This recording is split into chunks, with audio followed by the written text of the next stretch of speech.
Í þessu myndbandi lærirðu að veita skyndihjálp í drukknunartilfellum. Reyndu að ná einstaklingnum úr vatninu án þess að setja sjálfan þig í hættu. Rétt viðbrögð eru háð ástandi einstaklingsins. 2 sviðsmyndir geta komið upp. Sviðsmynd 1.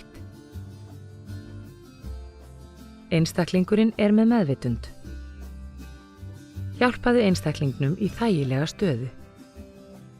Breiddu yfir hann og hjálpaðu honum í þurr föt.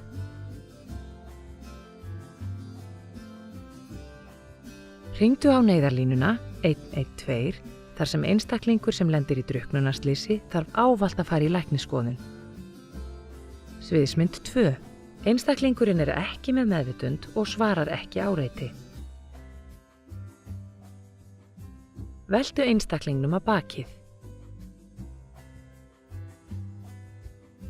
Sveigðu höfuðið aftur til að hreinsa og opna öndunarveginn og meta öndun. Ef þú sérð brjóstkassan ekki rísa og hníga og finnur eða heyrir ekki eðlilegan andardrátt, andar einstaklingurinn ekki eðlilega.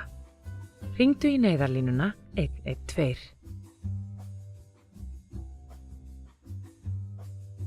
Reyndu að bregðast við í samræmi við ástand einstaklingsins.